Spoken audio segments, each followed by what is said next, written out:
출애굽기의 말씀을 통해서 계속되는 지금 재앙들을 살펴보고 있습니다. 8번째까지 재앙이 오기까지 바로는 계속해서 자기의 그런 변덕스러운 모습을 보이고 있습니다. 보내주겠다고 하고 그 말을 다시 또 취소하는 모습들을 보이고 있습니다. 이제 하나님께서 9번째 재앙을 준비하신데요.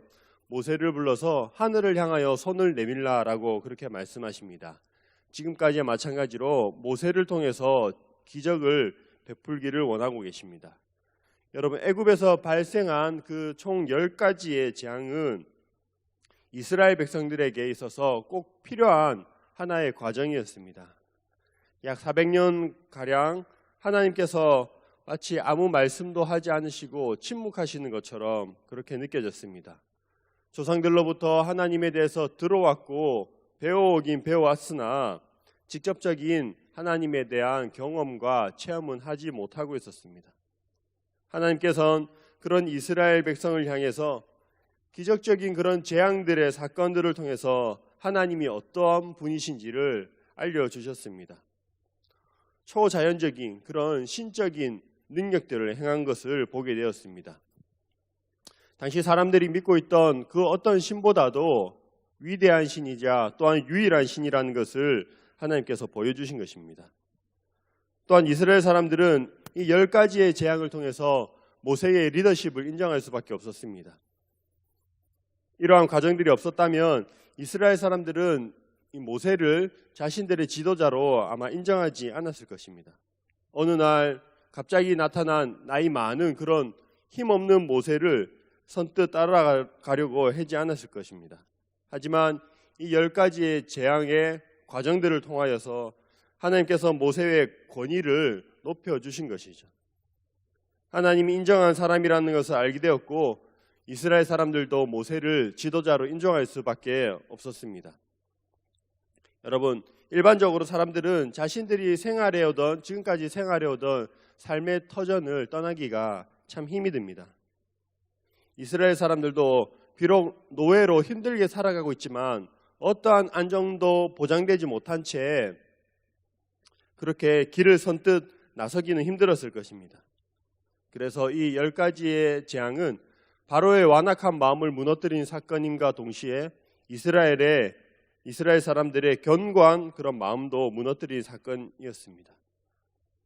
여러분, 우리 주변에 보면 많은 사람들이 인정하는 사람이 있는 반면 또 인정을 받지 못하는 사람들이 있습니다. 높은 자리에 있다고 해서 또 어떠한 것을 많이 소유한다고 해서 권위가 생기는 것이 아닙니다.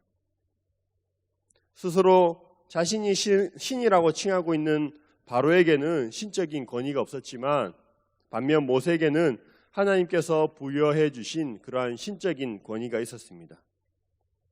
내가 스스로 노력하고 내가 나 자신을 높인다고 해서 권위가 서지 않습니다. 하나님께서 권위를 부여하셔야지만 권위가 생길 수 있습니다. 하나님께서 사용하시는 사람, 하나님께서 함께 하시는 사람은 사회적으로 지위가 높든지 낮든지 권위가 있는 사람입니다. 그래서 그리스도인들은 모두가 권위가 있는 사람들이고 세상이 감당할 수 없는 그런 사람들입니다. 이제 9번째 재앙으로 흑암 재앙을 일으키시는데요. 9번째 재앙은 사전에 경고를 하지 않고 재앙이 발생하게 됩니다. 3일 동안 흑암이 임하게 되는데 오늘 말씀에서 이 흑암을 2가지로 묘사하고 있습니다. 먼저 여러분 21절에 보시면 10장 21절에 보시면 이 흑암을 가리켜서 더듬을 만한 흑암이라고 표현을 하고 있습니다. 우리가 앞이 안 보이는 사람들이 더듬더듬거리면서 앞으로 나아가는 것처럼 아무것도 보이지 않아서 더듬거리는 그런 모습을 묘사하고 있습니다. 또 22절에서는요. 캄캄한 흑암이라고 말하고 있습니다. 이 캄캄함이라는 말은 아주 칠흑 같은 그런 어둠, 하나도 보이지 않는 그런 어둠을 뜻합니다. 자연적인 어둠이 아니라 초자연적인 그런 짙은 어둠을 말하고 있습니다. 여러분, 이 어둠이 3일 동안 지속되었다고 말씀하고 있는데요. 밤에 어둠이 있다는 것은 우리가 쉽게 이해할 수 있지만 한낮에도 어떻게 이런 어둠이 생길 수 있었을까 의문이 생깁니다. 태양이 갑자기 사라지거나 한 것 같지는 않습니다. 태양을 가리는 무언가가 있지 않았을까라는 그런 생각을 해보게 됩니다. 실제로 이 지역, 팔레스타인 지역에는 3월이 되면 강한 모래 폭풍이 몰려왔다고 합니다. 우리도 봄에는 중국 사막에서 불어오는 황사 때문에 앞에 보이는 시야가 잘 확보되지 않는 것을 우리도 경험할 수 있는데요. 이 팔레스타인 지역에도 3월이면 캄신이라고 불리는 강한 모래 폭풍이 불어와서 3, 4일간 지속된다고 합니다. 심할 때는 바로 1m 앞도 분간하기 어려울 정도라고 합니다. 그래서 이 많은 학자들은 이 흑암재앙이 모래 폭풍으로 인한 어둠일 것이다 라고 그렇게 주장을 합니다. 여러분, 앞서 있었던 이 메뚜기 재앙도 그 당시에 전혀 없었던 그런 현상은 아니었습니다. 메뚜기들이 때로 몰려오는 그런 일들이 있었는데 하나님께서 일으키신 메뚜기 재앙은 그 이전의 모든 사건들을 넘어서는 그런 초자연적인 규모가 크고 피해가 큰 사건이었습니다.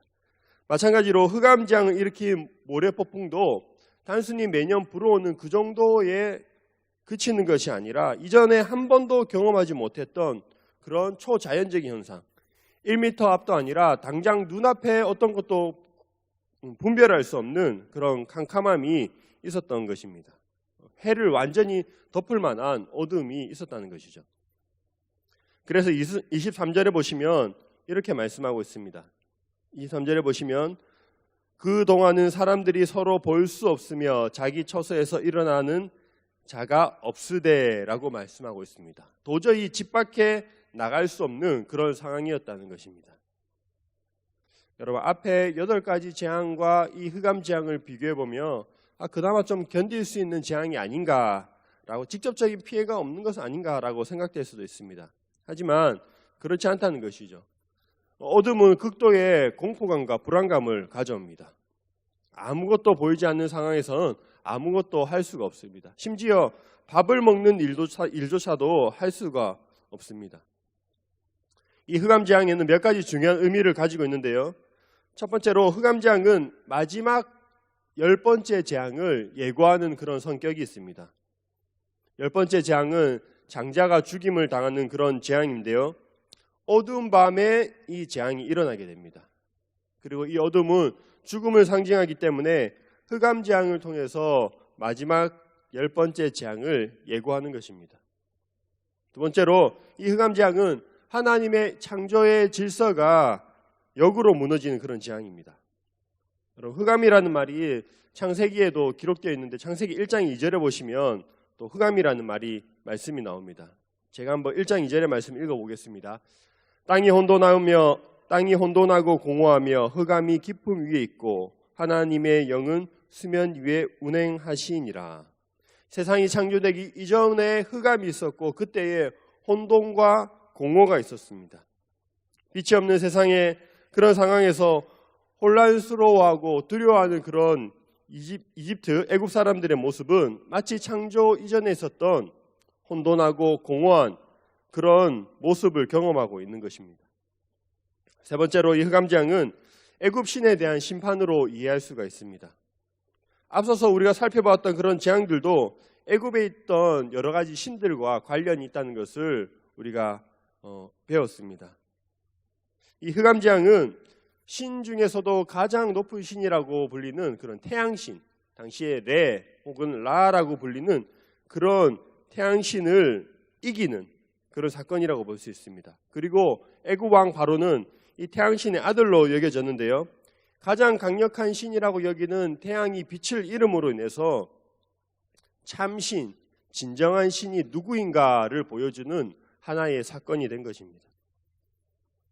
3일 동안 이 애굽 땅에 어둠이 임하는 동안 그럼에도 불구하고 하나님께서는 이스라엘 백성들을 보호하셔서 그들이 살고 있는 고센 땅에는 빛이 있었다고 말씀하고 있습니다.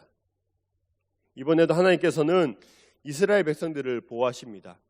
빛과 어둠이라는 그런 선명한 대조를 통해서 이스라엘 사람들을 하나님께서 택한 백성이요 그리고 거룩한 민족으로 부르셨다는 것을 하나님께서 보여주고 계십니다. 이 흑암재앙이 3일 동안 이어지자 바로는 다시 모세를 불러들입니다. 그리고 모세와 이야기를 나누면서 협상을 하기 시작합니다. 이번에는 조금 더 양보하는 모습을 보입니다. 자녀들은 데리고 나가되 양과 소는 그대로 두고 가라고 바로가 제안을 합니다.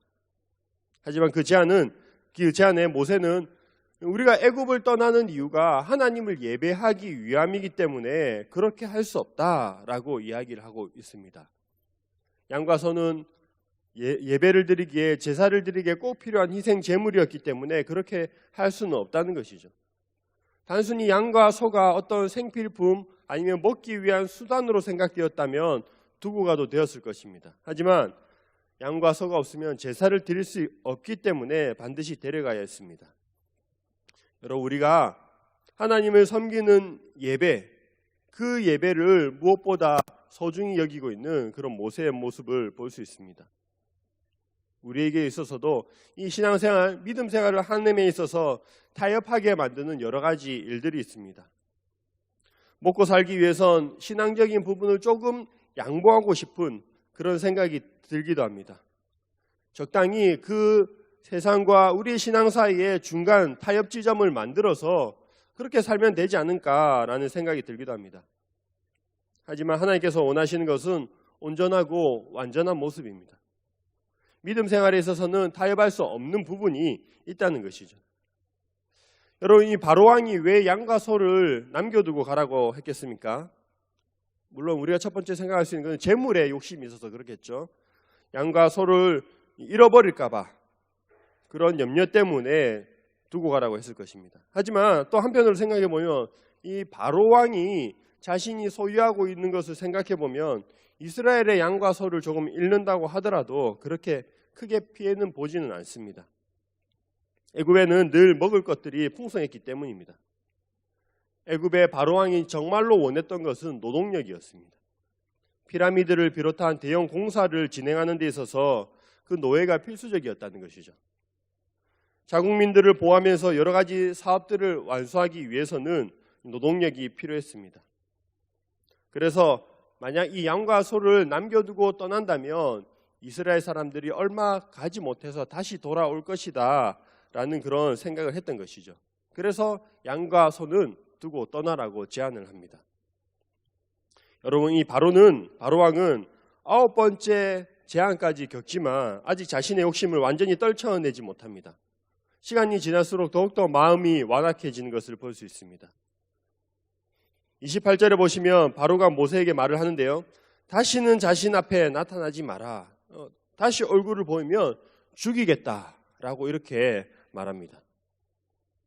아직까지도 바로는 하나님이 함께 하시는 그 모세를 자신의 힘으로 어떻게 할 수 있을 것이라고, 죽일 수도 있을 것이라고 생각하고 있습니다. 바로는 양과 소라도 남겨두라고 하지만 나중에 우리 10번째 지향을 보시면요, 이스라엘 사람들과 이 가축들을 함께 보낼 뿐만 아니라 그 밖에 애굽의 그 보물들, 은과 금까지도 손에 쥐어지고 이스라엘 사람들을 쫓아보내야 하는 상황이 발생하게 됩니다. 버티다가 결국은 더 많은 것을 잃게 되는 것이죠. 여러분, 오늘 말씀에서 하나님은 흑암 재앙을 통해서 이 세상의 신이, 진짜 신이 누구인지 알려주고 계십니다. 그리고 그러한 재앙 가운데서도 하나님의 택한 자들을 보호하시고 또 인도하시는 분이라는 것을 보여주고 있습니다. 여러분, 오늘 하루 우리도 그런 하나님을 기억하며 어둠에 불안하며 두려워하는 것이 아니라 우리도 빛 가운데 소망을 품고 하나님의 보호하심 가운데 가는 우리 모두가 되기를 소망합니다.